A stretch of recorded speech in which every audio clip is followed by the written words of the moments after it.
नमस्कार दोस्तों। आज बात करते हैं मध्य प्रदेश के बारे में। मध्य प्रदेश को लेकर काफ़ी दिनों से कोई खबर नहीं है।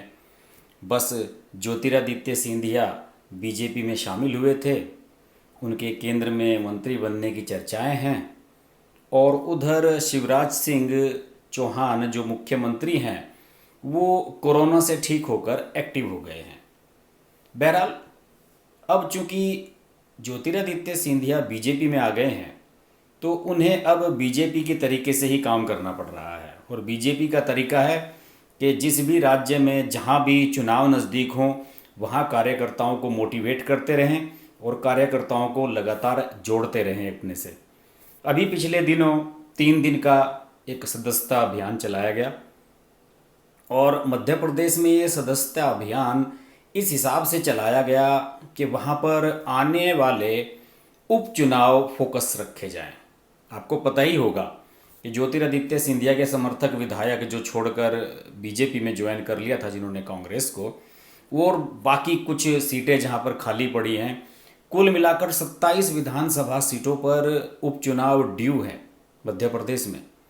और यही वजह है कि शिवराज सिंह चौहान और ज्योतिरादित्य सिंधिया की जोड़ी इस चुनाव की तैयारी में जुटी हुई है। और इन्होंने ग्वालियर चंबल की जो बेल्ट है जहां पर मुख्य रूप से ज़्यादातर सीटों पर लगभग 20-21 सीटों पर जहां पर चुनाव होना है यहाँ, और यहाँ पर ज्योतिरादित्य सिंधिया का प्रभाव है, उनके परिवार का प्रभाव है, सिंधिया फैमिली का, तो यहाँ पर इन्होंने सदस्यता अभियान चलाया और लगातार यहाँ पर बीजेपी में कार्यकर्ताओं को शामिल कराया। दावा ये किया गया है कि 70-75 हज़ार बीजेपी लोगों ने ज्वाइन की है वहाँ पर। और ये सब चीज़ें बता रही हैं कि यहाँ पर कितने कॉन्फिडेंस के साथ कांग्रेस को हराने के लिए बीजेपी काम कर रही है।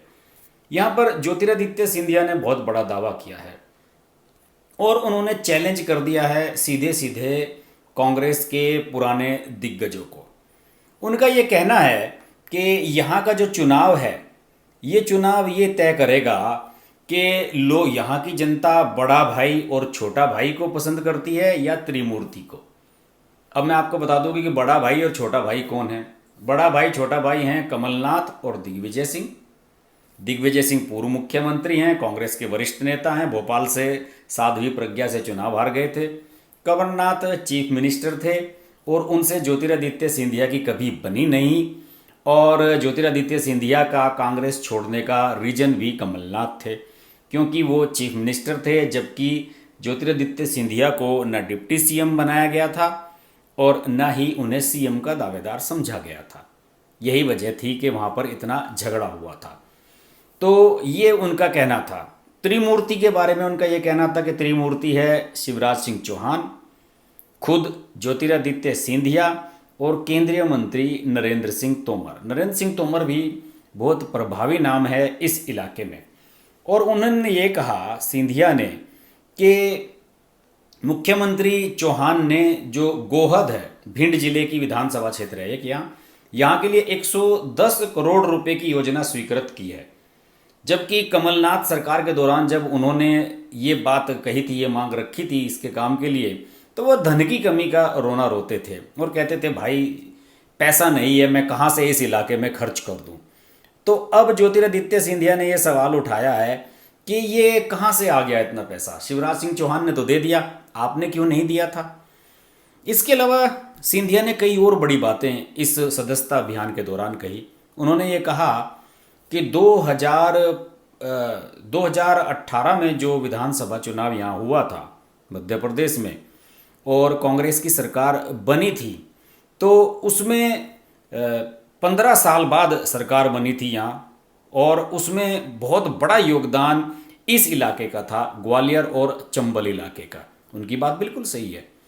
उनका दावा था, उन्होंने ये भी बताया कि यहाँ इस इलाके में जो 34 विधानसभा सीटें हैं उनमें से 25 कांग्रेस को मिली थी और यहाँ पर सरकार बनाने में कांग्रेस की सबसे बड़ा योगदान इस इलाके का था। और इसके बावजूद भी इसकी उपेक्षा की जाती रही। यहाँ पर इस इलाके को रिप्रेजेंटेशन नहीं दिया गया, मंत्री नहीं बनाए गए यहाँ के लोग।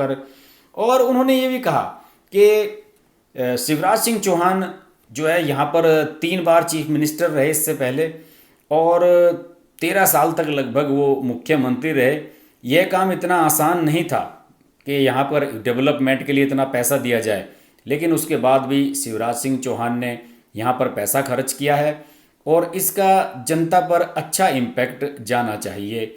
ये बात ज्योतिरादित्य सिंधिया ने कही और बिल्कुल उनकी बात एकदम सही है, क्योंकि इस इलाके में ही चुनाव होना है और इस इलाके में जब चुनाव होगा तो निश्चित रूप से बीजेपी को फ़ायदा होगा और मैक्सिमम सीटें बीजेपी यहाँ पर हासिल कर पाएगी। अगर हम इन उपचुनावों की बात करें जो मध्य प्रदेश में होने जा रहे हैं, हालांकि अभी ये तय नहीं है कि ये उपचुनाव कब होंगे, क्या इनका स्वरूप होगा, किस तरीके का होगा, लेकिन ये बात तो तय है कि ये बीजेपी के लिए बहुत ज़रूरी है, क्योंकि बीजेपी की जो सरकार चल रही है मध्य प्रदेश में वो बहुत ही नैरो मार्जिन के हिसाब से चल रही है और यहाँ पर ज़्यादा अंतर नहीं है।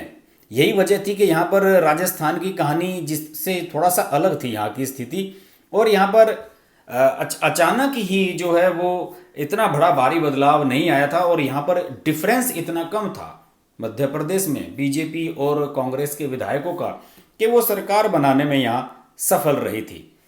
इसके अलावा उन्होंने ये दावा किया, ज्योतिरादित्य सिंधिया और शिवराज सिंह चौहान ने जो यहाँ सदस्यता अभियान चलाया, उन्होंने ये भी कहा कि यहाँ पर 76,361 लोगों ने बीजेपी की सदस्यता ग्रहण की और ये उनका बहुत बड़ा दावा है। हालांकि कांग्रेस का ये कहना है कि ये दावा फर्जी है और ये बीजेपी वाले बढ़ा चढ़ाकर सारी चीज़ों को बता रहे हैं, लेकिन फिर भी स्थिति तो ये है ही। और अब स्थिति ये बन रही है कि ज्योतिरादित्य सिंधिया दिन रात एक कर रहे हैं कि इस इलाके में किस तरीके से कांग्रेस को डिफीट किया जाए और कांग्रेस को झटका दिया जाए। ये एक बहुत बड़ा मुद्दा है और अब आने वाले समय में अगर ज्योतिरादित्य सिंधिया यहाँ पर मैक्सिमम सीटें दिलवाने में सफल होते हैं बीजेपी को, तो निश्चित रूप से उनका केंद्र की सरकार में भी प्रतिनिधित्व बढ़ेगा और उनकी वैल्यू पार्टी में ज़्यादा बढ़ेगी और उनको हो सकता है कि कोई अच्छा पद दे दिया जाए।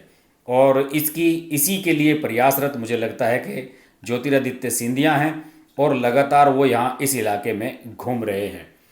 बहरहाल अभी बीजेपी ने अपना अभियान शुरू कर दिया है उपचुनावों का। तिथियां कब डिक्लेयर होंगी ये नहीं पता है।